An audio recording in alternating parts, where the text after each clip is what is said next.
Yo, what up, guys? Figured we could go through some bets real quickly before the game starts. So, Packers Raiders, thrilling Monday night game as usual. Looks like lines have been moving towards the Raiders. I mean, you can kind of see pulling up a line movement chart. Some of these books, they move odds more frequently than others, like frickin' DraftKings budging odds every second. But you can see in general, lines have, moved towards the Raiders being a very slight favorite. So at least it should be a good game. But what we can do is let's just kind of see what's out there. So we can start here, and I'll try to focus on the main books that hopefully you have access to. Although it does look like there's some early bets, for tomorrow. Not for tomorrow, for college football. But the first play I really recommend, getting on if you're not already, but is Jakobi Meyers over 4.5 receptions. So Fliff is offering a ton of value on this play. You can see I already have it in a parlay. Myers over 4.5 receptions at plus 110. I also have Davante Adams over 6.5 receptions at plus 110 as well. So I like both of those plays. But you can see here, like they dropped it to plus 100, but honestly, it still looks really good. All these other sports books have the over heavily favored for Jakobi Meyers, right? Like Caesars, multi-billion-dollar company. All these books have been ripping odds towards Meyers over. They all have him heavily favored to go over. Fliff is the only sports book giving you an underdog price, right? They're the only book with Meyers favored to go under.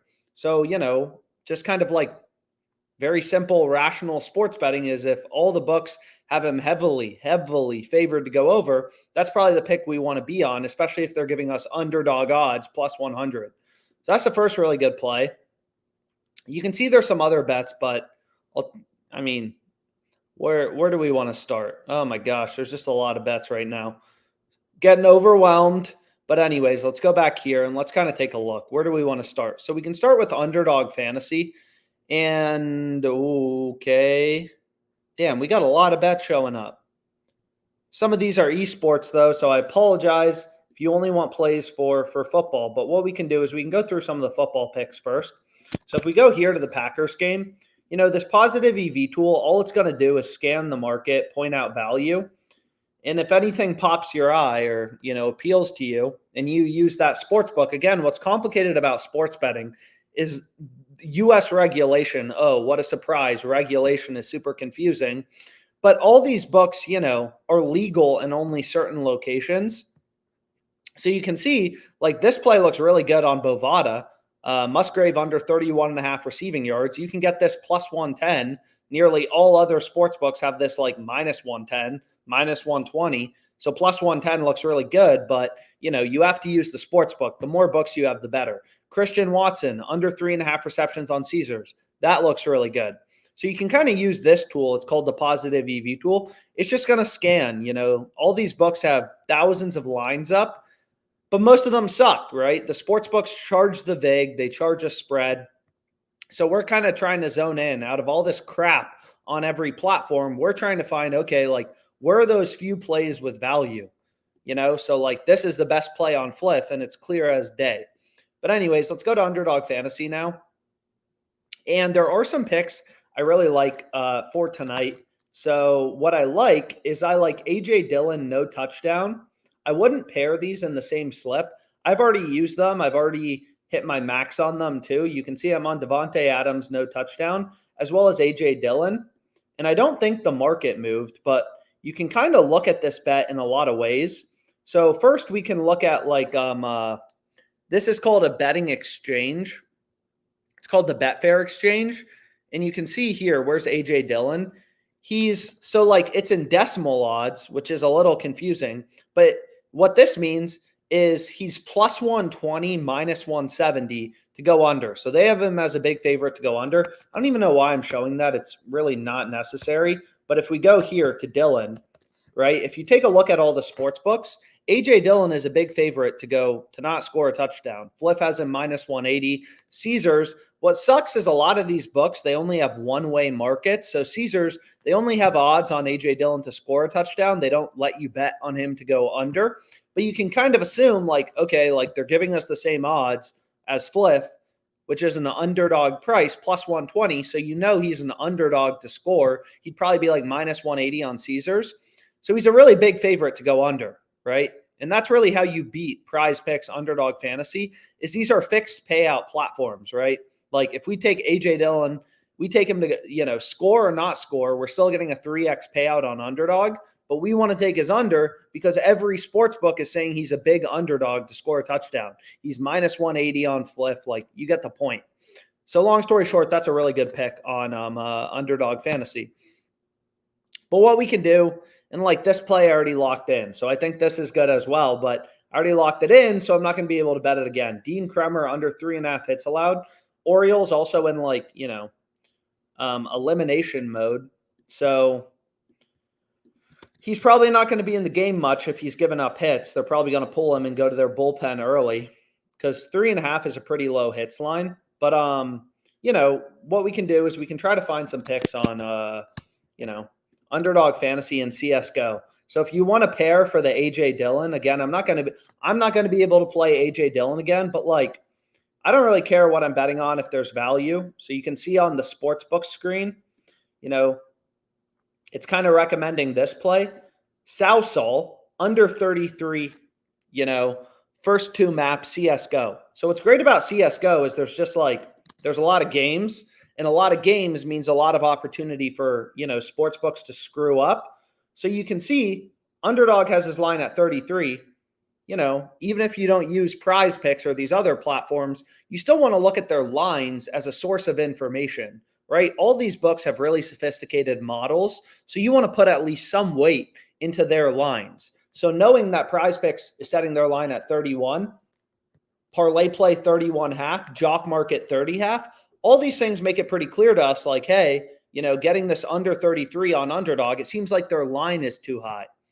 So again, and you can see they already locked the first play. So, man, they're locking lines left and right. But regardless, I do think the best play on the board, if you wanted a pair, I'm not going to be able to pair it, but is Dillon no touchdown, as well as Dean Kremer. So this would be the play I'd go with right here. I think it's an absolute beauty, but they're not going to let me do it.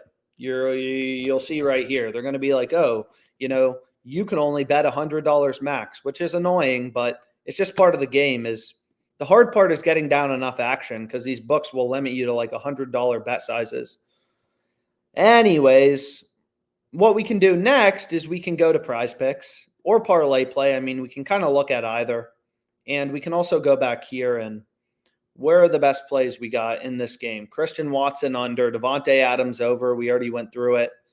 Under 24.5 longest reception if you want to fade him. So there's some decent value in the market.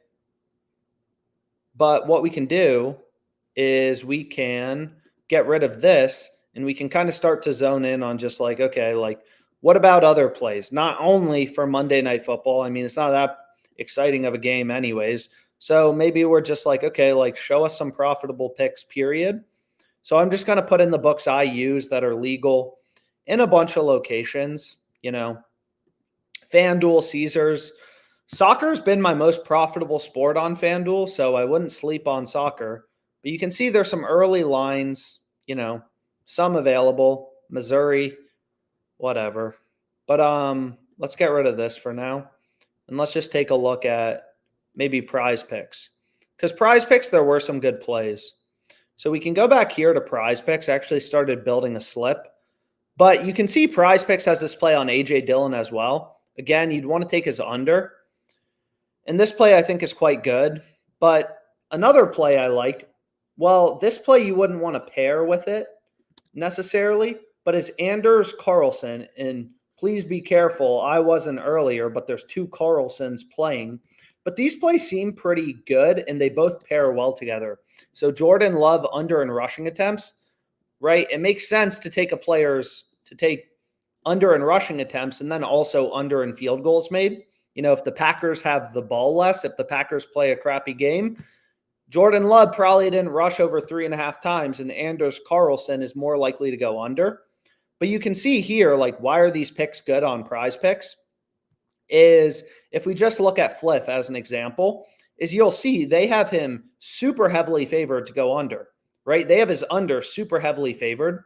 And it's not just Fliff, right? We want to look at all these sports books. So you're going to see they all have, every single one. DraftKings has him minus 160 to go under. All these books have Anders Carlson heavily favored to go under. So those two picks seem good. And then also these esports plays. League of Legends is back. It was gone a while. But again, what's nice about League of Legends, so these plays are positively correlated, but these plays are also positively correlated. So in League of Legends, if you go through the historical data, you'll see that players on opposing teams, you want to take one over, one under, right? So OddsJam is pointing out value on two picks, right? Glory as well as Adam. They're on opposite teams. One is over, one is under. So these plays are positively correlated. So these are four really good picks that we could go with on PrizePicks, and then we can add in the top play for the final one, right? Over 6. And this would be a solid play, but I don't even think PrizePicks is going to let me bet it. They are adding every limit in the world to try to make me stop betting. Maximum daily amount is $4,000. So I'm not even going to be able to play it, but I mean, these plays seem very good. And then I already have some picks open as well. So you can already see I'm on this Anders Carlson play. I'm on Jimmy G. I mean, I hit a lot of plays earlier, so I hit my limit. So I'm not going to be able to play them. But let's go to ParlayPlay real quickly. I mean, the game's starting somewhat soon. So, oh, baby. Damn. So here we have a kind of nice play. So if we look at like tackles plus assists, what is going on here? Look at this guy. Darnell Savage. Caesars has his line at 5.5 with the over favored. Other fantasy sites like PrizePicks, JockMKT have his line at 5.5. Why do I feel like that name rings a bell? Darnell Savage. Did we already bet him? Well, we'll see. But this seems like a really good over to go with. I mean, right? Like more books, more profitable bets. All these other platforms have his line at 5.5 tackles plus assists. And they have the over favored on a lot of them. Caesars, over favored. PrizePicks, all these other fixed payout fantasy sites like PrizePicks and JockMKT have him higher at 5.5. Most of the sports books have his line at 5.5 with the over favored. So that seems like a great play to go with. Come on. So anyways, we got to move quickly though. It also pairs nicely with what I'm going to take, which is Daubs under 4.5 receptions. So this play pairs nicely together. So let's go back here. Now I'm getting mixed up. Where was I? So we want him under 4.5 receptions. We want him over in tackles plus assists. So that play seems pretty good. A.J. Dillon under in rushing yards. I guess this seems good too. So the only thing you kind of want to think about is just correlation. When you're playing picks in the same game, you know, like, again, you can play a lot of picks for the same game on these platforms, but you want to just think a little bit about the correlation of your play, right? Like, obviously, if we want to take Jimmy G over, it would make no sense to take Devontae Adams under, right? Those plays are negatively correlated, and you can see that on FanDuel, right? Devontae Adams, there's the same odds on his over and his under, minus 110.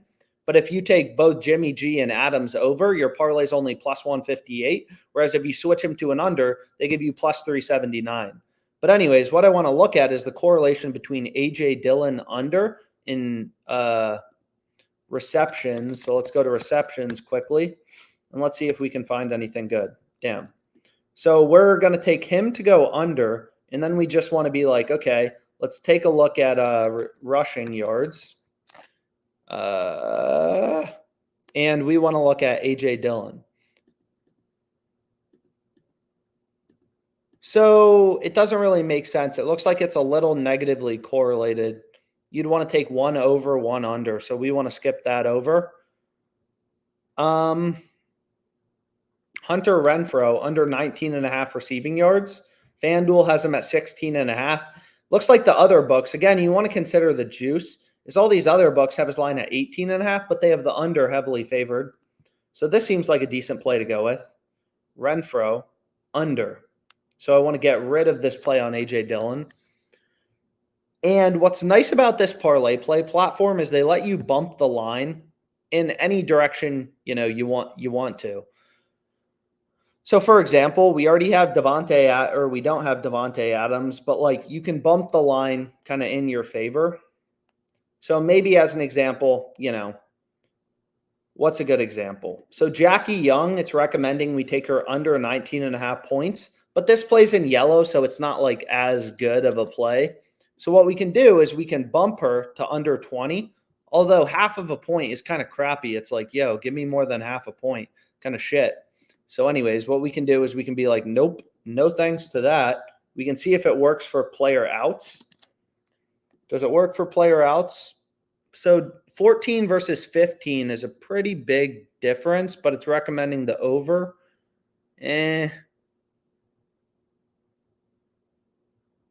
So maybe we go to, would they let us? Although we wouldn't want to take Devontae Adams, would we? So maybe, damn, the hard part is just doing it, like figuring out what to pair together. So maybe we take like, who knows? Let's go here. And let's bump some of these lines in our favor. So maybe we go to Devontae Adams. We're already on a lot of his overs, but they have his line at 83.5 receiving yards. Is that halfway decent? So you can see Adams. Nope, I want to go to NFL, not college football. Let's take a look at Devontae. You can see most other books have him at 80.5, so it doesn't kind of shit price getting 83.5. So maybe we skip over that. But let's try to find something in the NFL. Ideally, some over. Maybe Josh Jacobs, rushing yards. How do we feel about this? So we can go to rushing yards because this would pair nicely, right? Taking Raiders, taking Jacobs over, and then the rest of the players under. So again, they're higher than the market, so I don't really want to bump that line.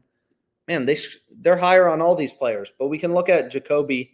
So we can go back to receiving yards, and we just got to move quickly. I mean, the hard part is just getting down this action quick enough before – man, they're higher on everyone, 54.5.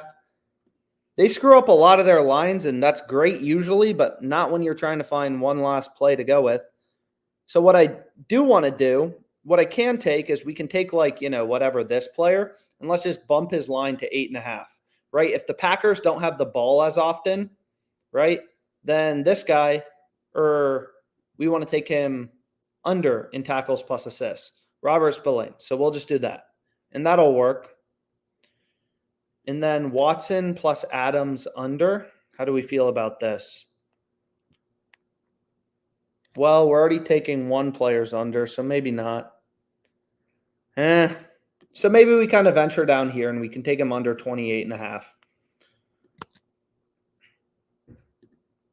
So I want to go back here. I want to go to all, and then I want to take him under 28.5. So again, you can bump the line in your favor. This is a promo they run daily. So these plays are positively correlated. I'm just trying to move quickly because the game's about to start. But for this promo, they only let you bet $20 max. So we'll hit it for 20. Just for the promo play. We bumped his line from under 8 to under 8.5. So there we go. We got a last-minute playoff.